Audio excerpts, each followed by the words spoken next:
Thank you for joining me at Offin River Forum. And my name is Bernard Ishibanti in Atlanta, Georgia.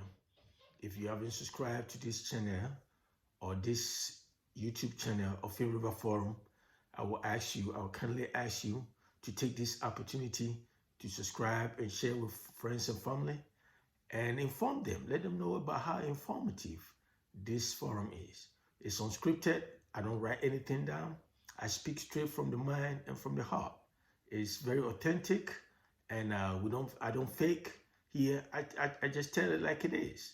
So once again, this is Offin River Forum, and I talk about issues, a range of issues, covering geopolitical issues, economic, social, cultural, philosophical, psychology, and sometimes I talk about romantic relationship. And so it's you may not like this particular video, this current video.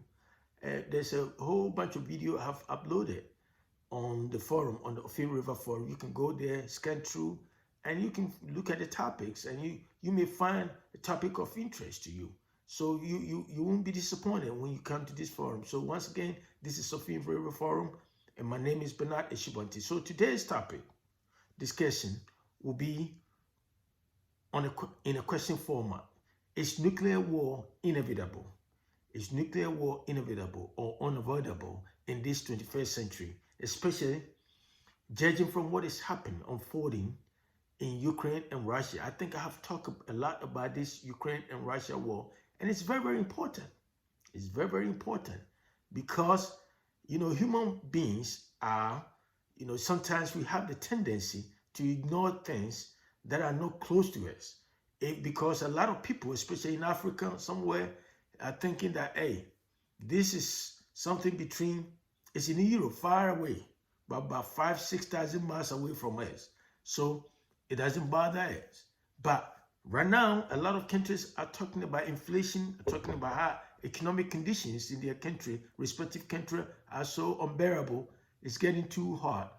Think about it. We live in a globalized world. So what is happening in one side of the world can have a long or very, very strong or serious reverberations, or can just drain through everywhere. And so if you sit somewhere, say in Ghana or say in South Africa, Nigeria, and think that what is happening in Ukraine, between Ukraine and Russia, doesn't affect you, you probably don't understand how the world operates, or how the globalized world operates now. So, guys, it's very, very important that we pay attention. And here, we're talking about nuclear war. Nuclear war is not just a conventional war. So the point I'm making is Putin or Russia is armed to the teeth when it comes to nuclear warheads, nuclear weapon. As a matter of fact, according to almost all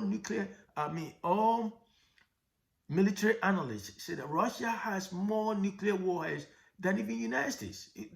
According to rough estimate, Russia has about 5,977 nuclear warheads. It's not joke. And so that is how serious it is.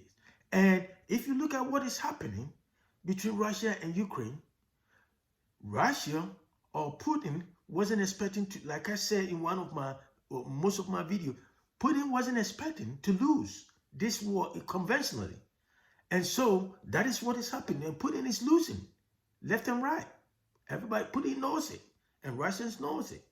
And so Putin is calculating that, do I have to go nuclear to just finish Ukraine off once and for all, or what? And that is what is happening now. But I guess when Putin look at the worldwide or global public opinion, he kind of hesitate. But at the same time, it's tempting because Putin thought he's not supposed to lose this war, and it's happening. And so now it's very, very desperate, and anything can happen. And some of his commanders, want Putin to use nuclear weapon, either tactical, which I think that is most likely, to shut Ukraine down once and for all, or what? And then again, he's kind of a little bit hesitant, or I would say kind of fearful that what will be the repercussion from international community, especially the NATO country. United States have said that if Putin were to use nuclear weapon against Ukraine, they may be tempted to respond. Maybe not in nuclear weapon way, but conventionally, which means they would take out all Russians' presence in Ukraine. And then Crimea, all the Russian naval base in Crimea will be destroyed conventionally. And then the question becomes, if that happens, if NATO respond conventionally by destroying almost all Russian equipment, military equipment outside Russia in Ukraine and Crimea, what will be Putin's next move? Already, Putin has been able to use propaganda for most of the Russians to believe that Russia is being targeted by the Western nations and that Russia is facing existential threat from the NATO countries. So, if that were to happen, NATO respond to Russia nuclear attack, and then the NATO respond, what will be the end result? That is what it is. Would that be the Third World War? And if it's the Third World War, remember, some or most of the NATO countries have nuclear weapons. France, United States, and Britain, they all have nuclear weapons. What will happen? See, that is the point. And United Nations Secretary General have said that the world is more on the brink of nuclear weapon more than any other time. And it's true. Because now Putin has said it. September 21st, Putin said Russia will use all means necessary to defend its territorial integrity, its homeland. But the question is, Putin is using argument, justification that United States have used nuclear weapons. United States is the first country and the last country to use nuclear weapon so far. And so somehow it's justified, Putin is justified to use nuclear weapon if the need arises. But the question is, Ukraine didn't attack Russia. Ukraine didn't attack Russia's homeland. So what's the point? But if you look at the two scenarios, the reason what precipitated, what caused United States to use first nuclear weapon, it was because Japan attacked United States military base in Pearl Harbor in Hawaii. And so that was what precipitated, or that was what caused United States to respond. It took United States about 3 to 4 years to respond in 1945. So the question is, and since then, United States, being the first country to develop and use nuclear weapon, saw the devastating impact of nuclear war. And so that was why United States called all the countries around the world in San Francisco in 1945.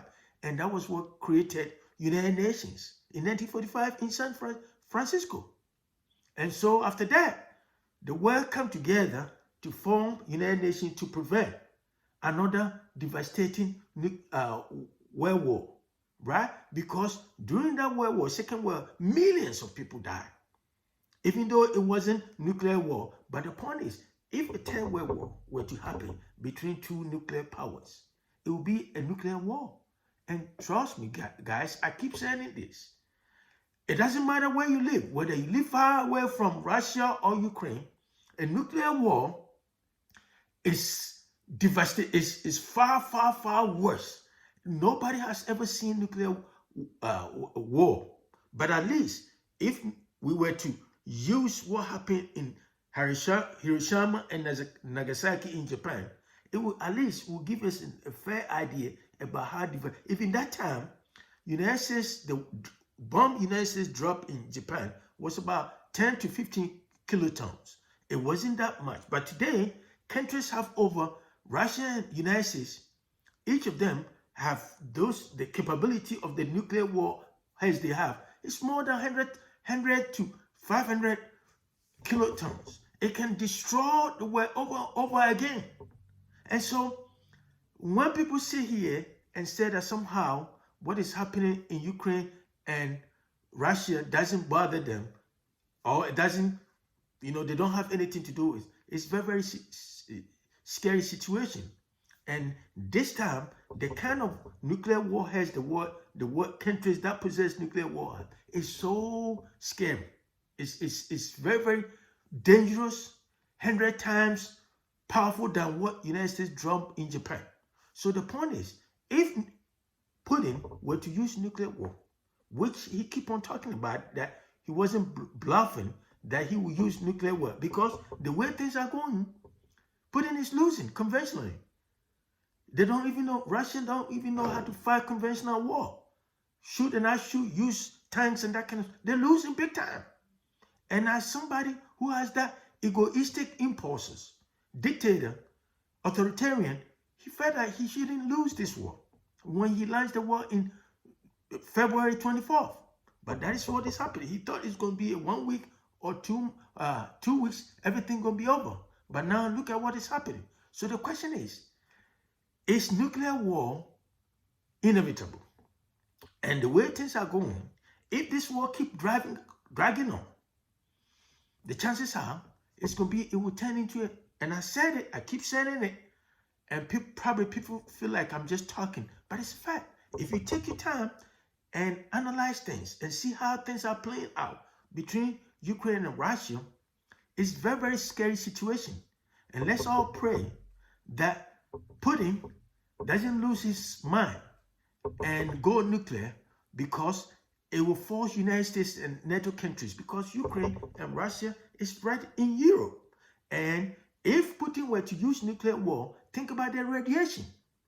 It can go thousands of miles. It can reach Africa, North America, and go wind blow and go everywhere.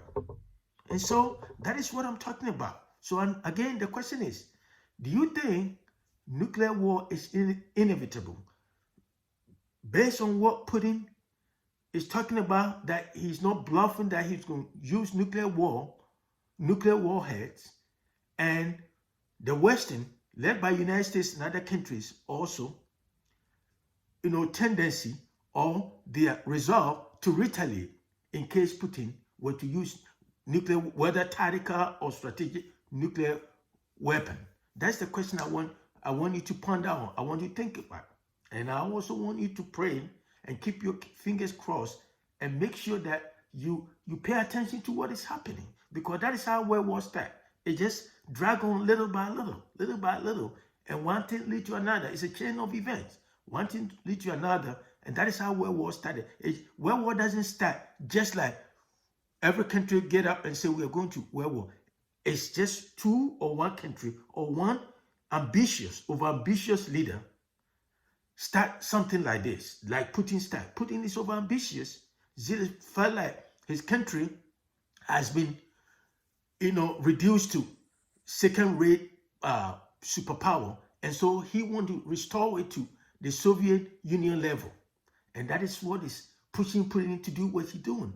And from all those people who knows Putin, they think Putin will not give up until he wins this war. That's how authoritarians do. And so that's, once again, this is the question. Do you think nuclear war is inevitable? It's unavoidable based on what is happening in Ukraine and Russia? That's the question I want you to think about. Once again, my name is Bernard Ishibonte, and this is Offin River Forum. Please share and subscribe and let people know, folks knows about this forum. Thank you, and I'll talk to you another time. Have a good day.